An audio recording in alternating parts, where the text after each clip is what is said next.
Welcome to CW 1.2. Today we're going to review everything you know about lines. So first, let's look at example 1. It says find the slope of the line passing through each pair of points. So hopefully you guys recall the slope formula. I'll put that right here. That would simply be y2 minus y1 over x2 minus x1, or some people say like change in y over change in x, or more commonly known as rise over run. All those things are perfectly fine. So for A, I'll write it out, but you don't have to if you're really comfortable. M is equal to 4 minus negative 1 over negative 2 minus negative 3. That's simply 4 plus 1 over negative 2 plus 3. That's clearly 5. And that's your slope. For part B, do the exact same thing. y2 minus y1, so that would be negative 2 minus 4 over 2 minus negative 3. That's negative 6 over 5. And you're done. Now example 2, this is where it might be a little bit blurry for you guys. Write an equation for a line in point slope form. So that's important. I'm going to highlight that for you. Point slope form. Oftentimes when people think of lines, they just quickly write down y equals mx plus b. And while that's good, that's not actually point slope form. That's called slope intercept form. So slope intercept, or some people write like SI form. It's called that because M right there is your slope and B right there is your y-intercept. Now we want point slope form. So point slope form is simply y minus y1 is equal to m times x minus x1. And that's called point slope form. So notice how it's a little bit different, but it's very, very similar. And if you're wondering where this came from, just remember the slope formula. You simply just multiply this thing over here, and then you get the formula. So that's where it comes from. Now the reason why it's useful is because look at what's told to us. So write the equation in this form. So always know what form you're working with in this chapter. The slope is 4, so highlight that, and it passes through a point. So notice how it gives you a point and a slope. So I'll just write the formula down. Let's plug it in. Y minus 3 is equal to 4 times x plus 1. And right there, we'll box that. And make sure you label it so you know what form this is. That's point slope form. Now let's say you wanted slope intercept form. Really easy, just simplify. That's why point slope form is really, really useful because you can easily get the other forms if you need it. Y minus 3 equals 4x plus 4. We're going to add the 3 over, so y is equal to 4x plus 7. We'll box that. And we'll call that, again, slope intercept form. That's it for example 1 and 2. Now we'll get to example 3. Let's write an equation in point slope form for the line passing through these 2 points. So now it's a little bit more complicated. We have to do a couple of things here. So first, we're going to find the slope. Hopefully in pre-calc you can do most of this work in your head. So I'll just write m is equal to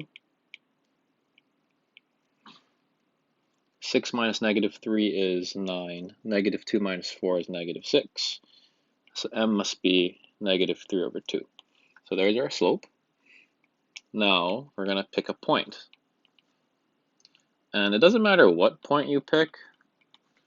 I'll just pick this one, but again, it wouldn't matter. And I'll plug it into our formula. So that would be, again, you don't have to write this out. I'm just showing you all the steps in case you're wondering. y minus, I picked this point right here, so I'm going to write plus 3 is equal to m. M is what we just found, that's negative 3 over 2, and then x minus 4. Okay, I'm going to box that, and again, that is our point slope form. And you're done. Now again, if I wanted slope-intercept form, I can quickly just calculate that. Y plus 3 equals negative 3 over 2x, plus that'd be 12 over 2, which is 6. Subtract the 3, negative 3 over 2x plus 3. And again, make sure you guys remember, this is what's called slope-intercept form.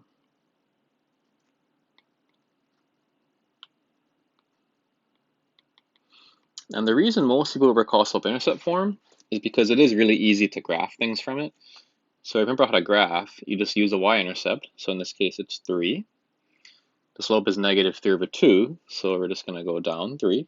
1, 2, 3. And we're going to go right 2. 1, 2.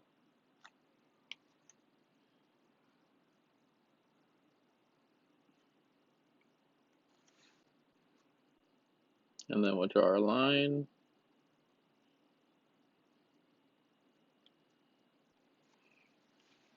And there it is. Let's look at this last example, example 7. It says find the slope and the y-intercept of the line whose equation is 3x plus 2y minus 4 equals 0. I'm going to highlight this. The first thing to notice is this is unlike the other forms we've seen. This is what's called standard form, or some books call it general form. Standard or general form. This is probably the most uncommon form, and typically it's written like this: ax plus by plus c, that's equal to 0, such that a is positive and a, b, and c are relatively prime integers.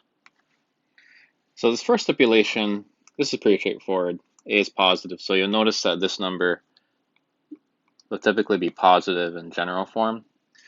This second part might be new for some of you, relatively prime integers. That's just fancy for saying equation cannot be reduced.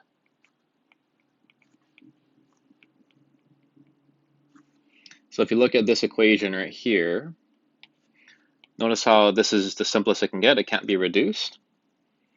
But if we had an equation like this, 6x plus 4y minus 8, that would not be in standard form because it can be reduced. You can multiply all of it by a half, and then it reduces down to that. So that's all that really means. Okay, so that's what it means to have general standard form. Now this form isn't that useful for graphing or for finding information. So what we're going to do is grab that equation. So let's grab it. And we're going to put it in slope-intercept form. That'll probably be the easiest form to work with here. So let's solve for y. Let's divide everything by 2. So y equals negative 3 over 2x plus 2. And there we have it. Slope-intercept form. And it says find the slope and y-intercept. So I'll write m is negative 3 over 2.